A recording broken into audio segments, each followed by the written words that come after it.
نحمده ونصلي على رسوله الكريم أما بعد فأعوذ بالله من الشيطان الرجيم بسم الله الرحمن الرحيم إن الذين قالوا ربنا الله ثم استقاموا تتنزل عليهم الملائكة ألا تخافوا ولا تحزنوا وأبشروا بالجنة التي كنتم توعدون صدق الله العظيم. محترم عزیز و دوستو،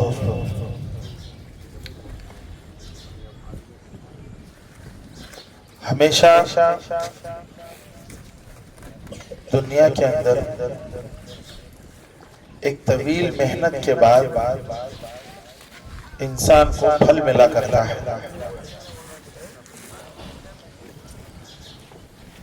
آم کھانے والے کو بیٹھے بیٹھے آم گھر پر نہیں ملتا. جنگل چلانے والے اور درختوں کی حفاظت کرنے والے اور درخت کی ہر اعتبار سے نشو و نما کرنے والے، ان کو پتا ہوتا ہے کہ ہماری محنتیں کیا ہیں اور کتنی ساری صعوبتوں کے بعد لوگوں کے سامنے پھل آتا ہے. چاول کے دانے کی مثال لے لیجیے. عبرت کے طور پر ہم سب اس کو یاد رکھتے ہیں کہ کھانے والے کھا کر جب حد سے زیادہ ان کے پاس کچھ بچ جاتا ہے تو اس کو اٹھا کر کچرے اور کوڑا دان میں ڈال دیتے ہیں. لیکن جو اس کھانے کو اور اس چاول کو تیار کرنے والے، کھیتی باڑی کرنے والے ہیں، جب ان کی نگاہ پڑتی ہے تو آنسو نکلتے ہیں. میرے عزیز دوستو، اسی طرح سے ایک وقت کا کھانا ہم تک پہنچنے کے لیے کتنی ساری مصیبتیں لوگ اٹھاتے ہیں. اور آج اتنا بڑا ہندوستان اور اتنی بڑی جگہ جہاں پر کروڑوں کی تعداد میں لوگ رہتے ہیں، اور وہاں ہر انسان اپنے اپنے پورے اختیار کے ساتھ اپنے اپنے مذہب پر عمل کر سکے اور اسلام کی پوری ہر اعتبار سے، سنتوں کے اعتبار سے، فرائض کے اعتبار سے کامل اتباع ہو سکے، اس پر لانے کے لیے، اس پر جمنے کے لیے ہمارے اکابر نے اور اکابر علماء نے سب سے پہلے میں کہہ رہا ہوں سب سے پہلے ہمارے اکابر بزرگان دین نے ہندوستان کو غیر مسلم اور ایک فرقہ وارانہ ملک بننے سے بچائے. بلکہ ہمارے اکابر علماء نے جو کچھ محنتیں کیے ہیں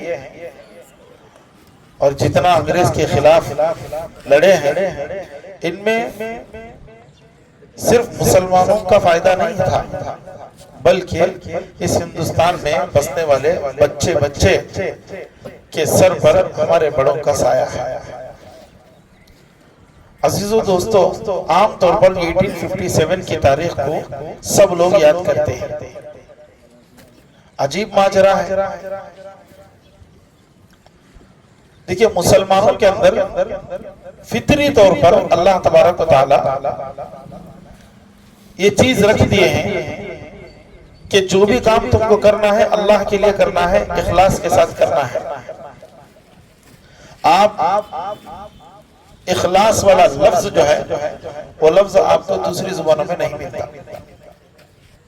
اخلاص جسے ہم بولتے ہیں کہ ریاکاری نہ ہو، دکھلاوا نہ ہو، صرف اور صرف اللہ کے لیے کام کیا جائے، یہ لفظ آپ کو دوسرے کسی بھی زبان میں، نہ تیلگو میں نہ انگریزی میں، کسی بھی زبان میں نہیں ملتا. اب تیلگو میں بولیں گے تو اس کا کوئی دوسرا مطلب ہے، انگریزی میں دیکھ لیجئے آپ کوئی دوسرا مطلب ہے اس کا. کسی بھی زبان میں نہیں ملتا. کیوں؟ اس لیے کہ اخلاص والا لفظ جو ہے وہ اسلام ہم کو دیتا ہے کہ تم کو جو بھی کام کرنا ہے وہ صرف اور صرف اللہ کو دکھانے کے لیے ہو، اس میں کوئی دوسرا مقصد نہ ہو۔ اب یہ بہت پلس ہوا اور بہت مائنس ہوا۔ پلس کس کو ہوا؟ ہندوستان کے باشندوں، اور مائنس کس کے لیے ہوا؟ مسلمانوں۔ بہت سارے لوگ یہ کہتے ہیں، نوٹوں پہ آپ دیکھیں گے کہ گاندھی جی کی تصویر ہے اور ان کے ساتھ پیچھے کچھ لوگ۔ آپ اگر ہسٹری اٹھا کر دیکھیں گے، پڑھیں گے، معلوم کریں گے، تو سب سے پہلے بات یہ ہے کہ گاندھی جی کو ہندوستان میں لا کر انگریز کے خلاف لڑانے کی ترغیب کس نے دی؟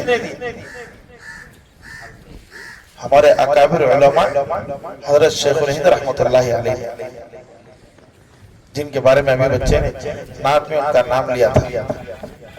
ہمارے علماء نے گاندھی جی کو یہاں لا کر ان سے کہا کہ آپ ہمارا ساتھ دیجیے۔ گاندھی جی کو کیوں ساتھ لینا پڑا؟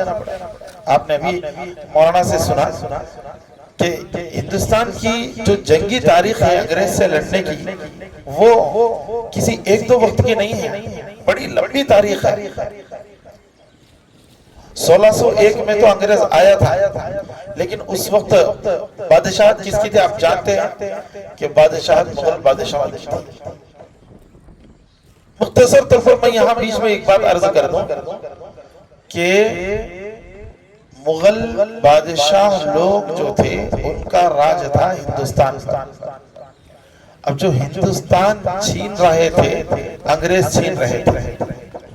آپ بتائیے، آج کے زمانے میں لوگ کہتے ہیں کہ تم فلانے ہو، تم پڑوس ملک کو چلے جاؤ، تم کو زمین سے محبت نہیں ہے، تم کو اس مٹی سے محبت نہیں ہے، تم کو انڈیا سے محبت نہیں ہے، تم اس زمین کو پسند نہیں کرتے، فلانا فلانا، یہ ساری باتیں جو بولتے ہیں، ہم کہتے ہیں یہ جتنی بھی باتیں ہوتی ہیں، ہم کہتے ہیں یہ بہت آسانی کے ساتھ سمجھ میں آنے والی بات ہے کہ مغل بادشاہ جو تھے ان کے ہاتھوں سے ہندوستان چھینا تھا۔ چھیننے والے لوگ ان کے ہاتھوں سے چھینے تھے۔ اب بتائیے سب سے زیادہ فکر کس کو ہوگی؟ جس کے ہاتھوں سے گھر چھینا گیا، جن کا گھر چھینا گیا، اس کو زیادہ فکر ہوگی یا گھر کے بازو والوں کو زیادہ فکر ہوگی؟ تو میرے عزیز و دوستو، بادشاہ تو مسلمانوں کی تھی، اس لیے سب سے زیادہ فکر مسلمانوں ہی نے کی۔ چنانچہ 1750/6 یہاں سے جنگوں کی شروعات ہوئی ہے۔ کلکتہ میں جنگیں ہوئی اور دلی میں جنگیں ہوئی، اور مختلف علاقوں میں مختلف بادشاہوں کو ٹارگٹ کر کے، کرناٹک کے حضرت ٹیپو سلطان شہید رحمۃ اللہ علیہ کو ٹارگٹ کر کے انگریز نے ایک ایک کو نشانہ بنا کر ختم کیا۔ اب ذرا آپ یہ بھی سن لیجئے کہ انگریز جو اس ہندوستان کو اپنی ماتحتی میں لے کر حکمرانی اور بادشاہت کرنا چاہتا تھا، اس انگریز کو خطرہ کس سے تھا اور اس نے کیا بولا اور کس وقت اس نے اپنی بادشاہت پر اس کو اطمینان ہو گیا تھا؟ تاریخ اٹھا کر دیکھیں گے، پتہ چلے گا کہ حضرت ٹیپو سلطان شہید رحمۃ اللہ علیہ کو جب اپنے لوگوں نے، ساتھ رہنے والوں نے غداری کی، چنانچہ انگریز آیا اور ان کو شہید کر دیا۔ کتابوں میں لکھا ہے کہ حضرت ٹیپو سلطان شہید رحمۃ اللہ علیہ کے انتقال کے بعد بھی انگریز ان کے قریب پہنچنے کو، قریب جانے کو ڈرتا تھا۔ حضرت شہید ہو کر گرے ہوئے ہیں، 10 قدم 15 قدم دور میں یہ لوگ کھڑے ہوئے ہیں اور ڈر رہا ہے، کوئی بھی انگریز آگے جا کر ان کو ہلانے کی ہمت کسی کو نہیں ہے۔ بہت دور سے پتھر پھینکتا ہے، دیکھتا ہے کہ کیا ہوا، کیا ابھی زندہ ہیں یا پورے طور پر مر چکے ہیں۔ جب اس کو تھوڑی دیر تک انتظار کرتا ہے، کچھ دیر کے بعد اسے جب اطمینان ہوتا ہے، تب آگے جا کر دیکھتا ہے حضرت واقعی شہید ہو چکے ہیں۔ اب اس دشمن کی زبان کی بولی سنیے، وہ کیا کہتا ہے؟ کہتا ہے کہ آج سے ہندوستان پر ہماری بادشاہت ہوگی، یعنی آج سے ہمارا سب سے بڑا خطرہ جو تھا وہ ہٹ گیا۔ ٹیپو سلطان شہید رحمت اللہ علیہ کے انتقال پر انگریز کو اطمینان ہوا کہ اب ہم بادشاہت کر سکیں. سب سے بڑا کانٹا اس کو یہاں پر مسلمان اور وہ بھی عالم اور وہ بھی بزرگ صفت آدمی تھے. یہ ہمارے اکابر تھے جو اس کے گلے کا کانٹا بن کر بیٹھے ہوئے تھے. اور ایک نہیں دو نہیں باقاعدہ ہمارے اکابر یہ کوشش کیے کہ اس نے سراج الدولہ کو ختم کیا. ٹیپو سلطان شہید رحمت اللہ علیہ کو بھی یہاں سے جو ہے ختم کر دیا.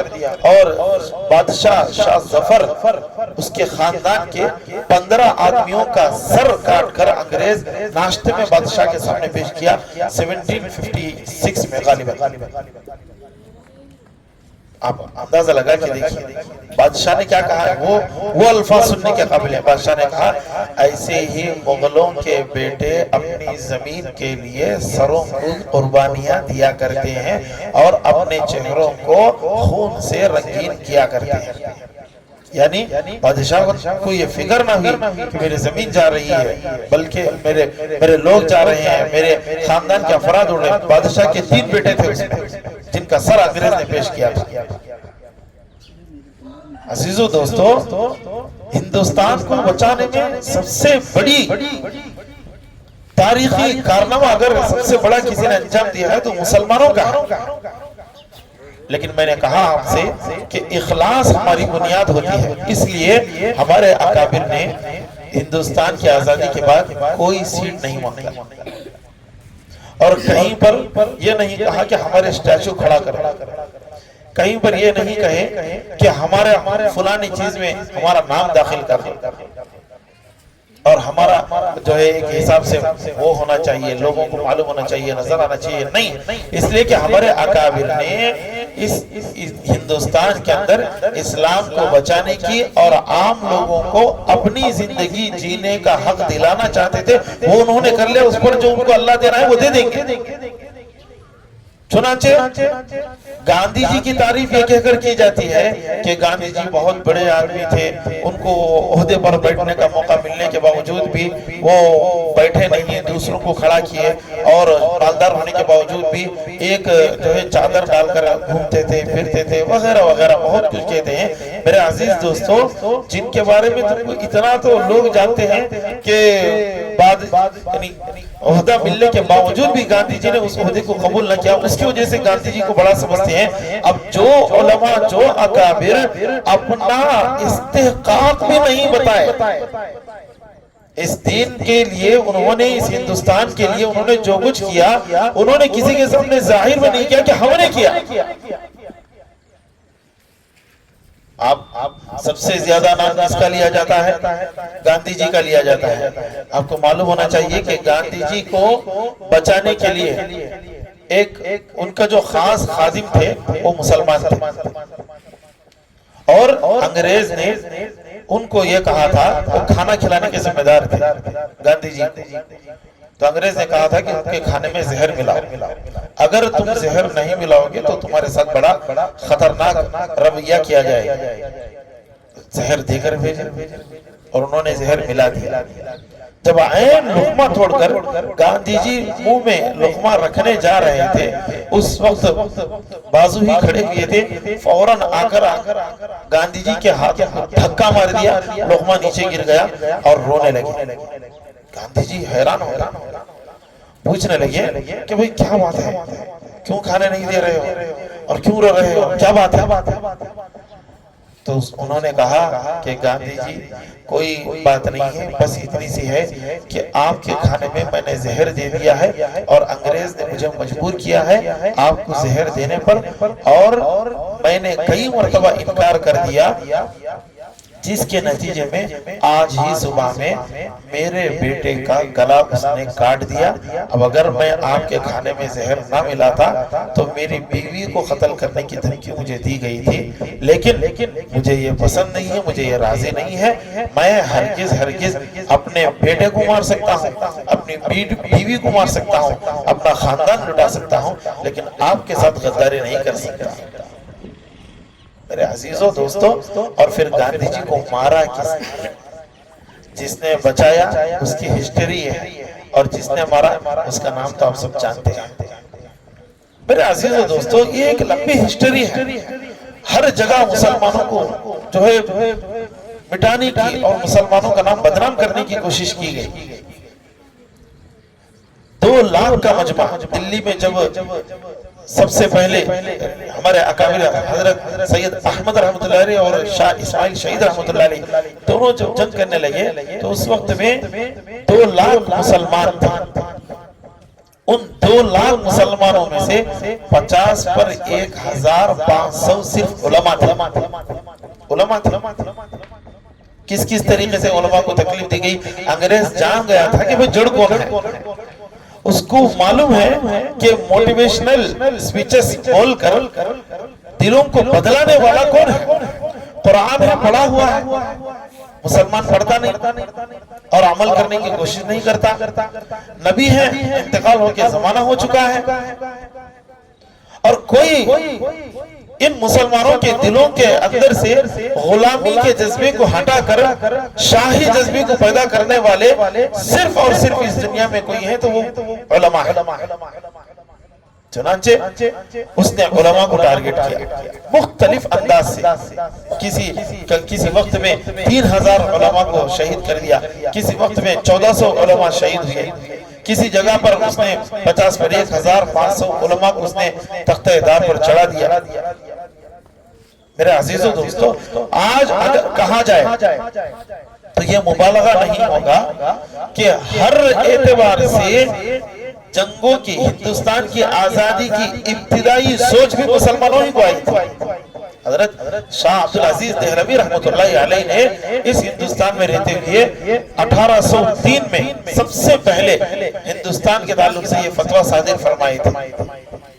کیا فتویٰ صادر فرمائے تھے کہ اب ہندوستان دارالاسلام نہیں رہا، دارالحرب ہو گیا، یعنی اب اس پر قبضہ مسلمانوں کا نہیں ہے، اب انگریز اس پر قبضہ کر چکا ہے۔ اب سارے مسلمانوں کو اس بات کی فکر ہونا چاہیے کہ اس دارالحرب کو پھر دارالاسلام بنایا جائے۔ تو یہ پہلا فتویٰ تھا 1803 کا جس نے سارے ہندوستان میں ہلچل مچا دی، سارے علماء متحیر ہو گئے اور سب ایک جوڑ ہو کر فکر کرنے لگے کہ ہمارے اس ہندوستان کو اس انگریز سے کیسے چھڑایا جائے۔